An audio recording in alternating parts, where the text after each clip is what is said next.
Oh, Wizard101 test realm just dropped for the summer update. There's a metric ass ton of stuff to talk about, but today we're going to start by talking about all of the changes they've done to spells. There's not one, but 5 new lore spells in this update, and they even changed a couple of 1-pip spells. Now, what's really cool about all of these new lore spells is that they're just like any other lore spell that we've gotten, but they've been added to the drop table of already existing gold key bosses. So the Mushu looking ones, they drop from the Mushu key boss, which is very easily one-turnable. It's Takanobu. It's the same guy that drops Catch of the Day spellements if you've ever farmed him. And the other 3 have been added to Lambent, which is also a very easy key boss. This is not going to be a ton of extra farming, which is really nice. As far as what they do, they all seem to add a new utility to the school that they've been added to. The first thing I want to do before I yap too much, I want to look at these spells. I know a lot of people always ask like, yo, what do these spells look like? I want to look at the animation. I want to see if we cooking. Starting off with Brave Sir Badger. Now, I don't know why in the world they gave this to Balance. Honestly, I'm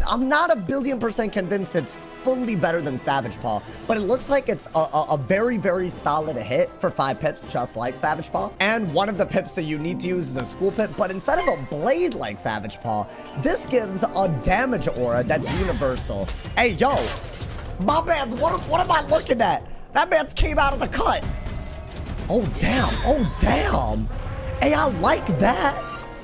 Hey, you know what? Can I be honest? I wasn't ready for the animations to pop off like this. That's kind of crazy, bro. So yeah, it looks like it's a 4-turn aura, just like, you know, Magnify. But unlike Magnify, it's actually a 25% aura, so it gives you the full buff of a normal aura, but for any outgoing spell. I do think for Balance specifically, outgoing auras are like very like important when they're universal, because Balance has a ton of spells. They use your Balance damage stat, but they use universal buffs like Spectral Blast, Hydra, Chimera, Gaze, Nested, all of those spells. So if you're ever trying to use your opponent's, like, you know, buffs against them or something, then I think the aura would be good. Moving on to Ice Elemental, it looks like it's a hit and weakness. With the addition of this spell, there are now 4 schools that can do a hit and weakness literally for free, right? Balance can lure, there's Catalan and Golem for Storm, and then there's obviously, you know, like all of the crazy weaknesses that Death gets. Next here, this will do 360, which I do think is a pretty solid hit. It's actually getting close to around where Lore Master is, and we're talking about Ice. Hey, I've heard good things about this animation, bro. Hey, yo, what are we about to see, man? Hey, yo, what's going on, my boy? I mean, that man came out of thin ass air. What is that, a Kamehameha? Oh my God. Hey, yo, can I be honest? They kind of cooked with some of these.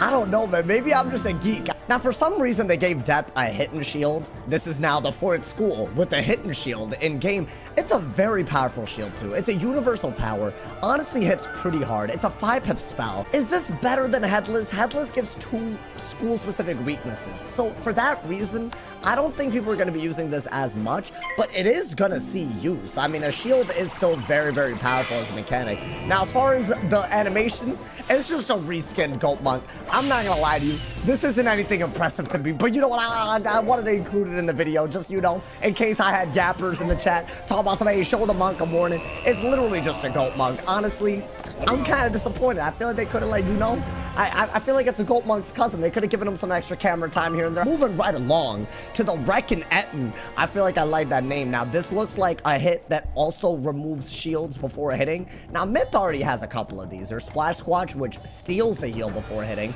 for the exact same number of pips. And then there's Drop Bear, which for 1 extra pip, hits through shields and turns the shields into overtimes. Compared to those 2, this just removes and hits. Now, this is a very good move against shield gambits.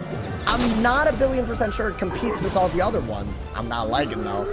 Hey, yo. Hey, well, they spit and hit. That's crazy. I'm not gonna lie to you. I don't know how I feel about the whole hitting through shield mechanic on Myth being, you know, beat to death like this. I feel like the problem that I have is that Splash Squatch is already a very good utility. Drop Bear gives you damage for shielding. Minnow gives you traps when they shield. For a shield countering spell just to hit, I don't know, it seems a little underwhelming. And finally, we have Apocalypse. Now, I feel like a Detonate, I don't think that's that good because you're already probably going to get the damage on the overtime that you've casted as a fire normally. But I do like that it's a double Detonate. They've been adding all these double overtimes, these triple overtimes. Am I going to power this? I can't believe that happened. Hey, yo. Oh, I like that. That man's a little badass, bro. Hey, he had a little echo on his little thing.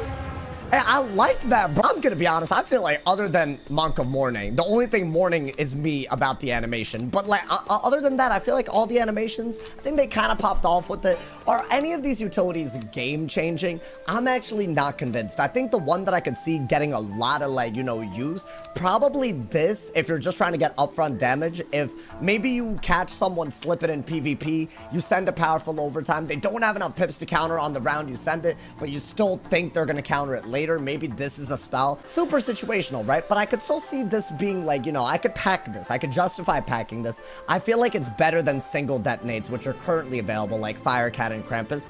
I could see Ice Elemental being used. The alternative to this, very similar to why Monk of Morning might not be used on a death, is that there's already a Golem spell that gives 2 set shields, right? If you're on an ice, you basically already have a spell that hits and defends, but this time it's twice and it's school specific. So for the same reason Monk of Morning might not get that much use, I feel like, you know, you can make the same argument for this. There are situations where weaknesses are better. I feel like schools that hit through shields, this could be a tool. So I'm not saying this is not going to get used. I think there's going to be matchups where this gets used. It's not going to be like a be-all end-all. I think other than Ice Elemental, the one that's going to get used a lot is probably going to be Brave Sir Badger. I feel like a hit and aura, it could be really good. You could combo this with Scales of Destiny. You could combo this with Spectral Blast. Right, those are spells that are already used a lot, and this could be a great way to rack up damage while keeping your offensive pressure. The ones that I don't think are going to get used as much, I don't think the Myth one is going to be as good as other tools that we already have, nor do I think Monk of Morning is going to be like that good of a spell compared to like every other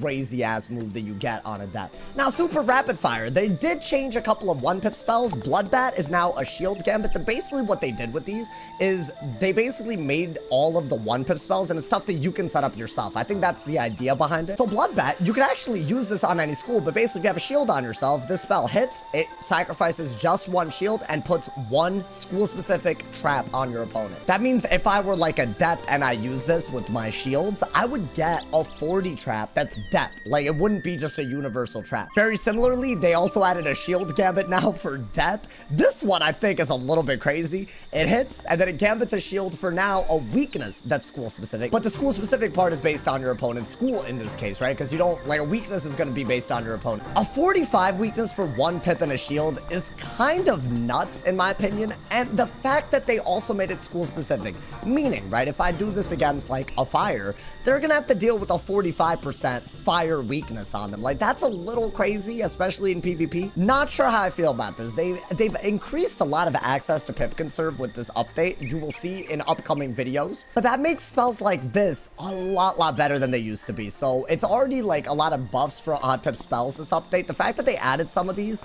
that are kind of game changing, kind of concerning. And then finally, probably a much needed change. Thundersnake now can gambit a blade for a school specific 45 blade. So let's say that for some reason you have a leftover blade, maybe use like a triple blade for something else and you have a leftover blade, you can gambit it for a 45 blade right away. It's like a mini catch of the day if you already have a blade. I don't really see this getting used on other schools, but I could definitely see Storm doing it if you do a blade strat. All in all, spell-wise, this is a very good update. These spells are very accessible. You don't have to farm a crazy boss. Like, it's actually very easy to farm the bosses these drop from. And while I do think some spells could shake up some matchups here and there, none of these are like crazy out of the school identity of any of these schools. So I don't think it's gonna like completely change up PvP. Maybe I'm wrong. Maybe we'll see some crazy ass, like, I don't know, ice elemental spam. But I did want to show y'all all the spells, all the spell animations, because y'all always be asking when I make these videos. Let me know what other test run videos y'all want to see. I already have plans for making a few of them, so turn on noties if you haven't already. I look forward to reading all of y'all's opinions on these spells in the comments. As always, drop a like if you enjoyed, leave us a review, and if somebody hasn't told you you're awesome today, they doing something wrong. Stay awesome. See y'all soon,